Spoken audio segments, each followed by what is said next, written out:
السلام عليكم ورحمة الله وبركاته. إن شاء الله بإذن الله قناتي دي هتكون موجودة على اليوتيوب، إن شاء الله بإذن الله هتكون قناتكم أنتوا، إن شاء الله بإذن الله هنستفسر في أي استفسار منكم إن شاء الله بإذن الله هيكون في رد مني إن شاء الله بإذنك يا رب، إن شاء الله بإذن الله من خلال الفيديوهات اللي أنا هطلع بيها إن شاء الله. أي حد محتاج أي استفسار يكتب بس كومنت كده وأنا إن شاء الله بإذن الله هعمل فيديو وأطلع أرد إن شاء الله بإذنك يا رب. إن شاء الله بإذن الله يعني هتبقى قناة إن شاء الله تبقى مفيدة للجميع بإذن الله. يعني ليه الكابتن حسام حسن الأقدر بقيادة المنتخب المصري؟ سؤال عظيم جدا. يعني كابتن حسام رقم واحد هو إنه مدرب وطني، رقم اتنين كابتن حسام مرن أكتر من 12 فرقة في الدوري المصري، يعني هو أكتر واحد عارف الكواليتي أو الجودة بتاعت اللعيب المصري في كل مدربين مصر. دي رقم اتنين ودي حاجة مهمة جدا. رقم ثلاثة تقدر تتحمله، تقدر تستحمله، لان الكابتن حسام مدرب وطني، فالمقابل المادي بتاعه مش هيبقى اقوى من المدرب الاجنبي. فبالنسبه لك في ده رقم ثلاثة هو كابتن حسام حسن، هو الراجل اللي انت ممكن تعتمد عليه وتعمل معاه البلان اللي كنا بنخطط فيها الفتره اللي فاتت او اللي كانوا بيقولوا عليها الفتره اللي فاتت. رقم أربعة، طب الكابتن حسام ملوش تجارب دوليه؟ ليه تجربه دوليه مع المنتخب الاردن وحقق برضه نتائج محترمه جدا جدا جدا. يعني كابتن حسام هو راجل. طب كابتن حسام على المستوى الكروي وانه كان لاعب عظيم جدا، لاعب كبير جدا، لاعب حقق حاجات كتير جدا مع المنتخب، حقق تارجت هداف دوري بطولة الأمم الأفريقية، كان أحسن لاعب في مصر لفترات كبيرة جدا، كان هو أحسن لاعب في مصر، وراجل بيلعب بقلب وعنده روح وعنده يعني أنت النهارده دي تقول مين اللي حاسس بالجمهور؟ هو كابتن حسام حسن، هو الأقدر والأفضل بالنسبة لإحساسه بتيشيرت منتخب مصر، ويقدر يوصل للعيبة كلها إن الراجل ده من وجهة نظر المحللين والنقاد ما تبصش للحته الصغيره، بص على الحاجات الكتير.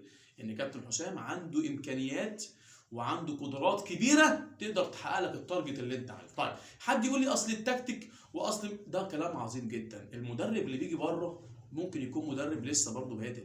طب انت معاك مدرب في مصر راجل مارس كتير جدا، لعب بشكل كتير جدا مع فرق كتير جدا في الدوري المصري، راجل كان لعيب دولي على اعلى مستوى، راجل حقق تارجت من نجاحات واخفاقات يعني راجل عاش الحاله بانواعها، خساره وهزيمه وتعلم واخفق وكسب. فده راجل بالنسبه لنا هو الاقدر لقياده المنتخب المصري الفتره الجايه. يبقى انت كده عندك بنود كتير جدا بالنسبه للكابتن حسام حسن.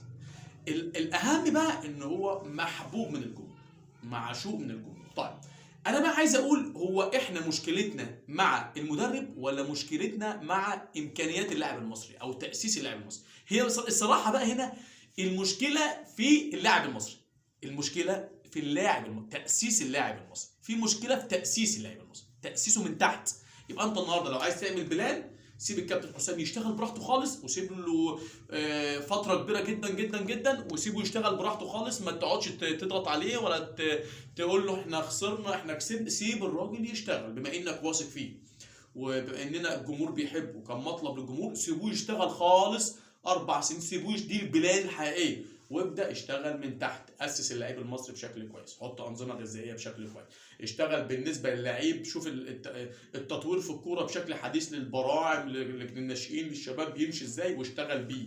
يبقى انت النهارده بتعمل بلان، يبقى انت كده بتشتغل صح، ومعاك مدرب وطني مش بيقعد يسفك، بيستحملك، الدنيا هتمشي. فان شاء الله باذن الله نتمنى لكابتن حسام حسن التوفيق باذن الله، لانه فعلا مدرب على مستوى عالي جدا، وعلى مستوى الروح عالي جدا، ومدرب محترم جدا، ونفسه في الخطوه ونفسه ينجح ويحقق تارجت محترم. ان شاء الله باذن الله كابتن حسام ربنا يكرمه ويوفقه، وان شاء الله احنا داعمين لكابتن حسام.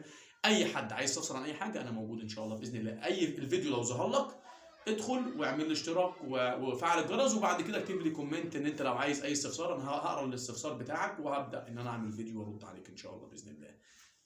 السلام عليكم.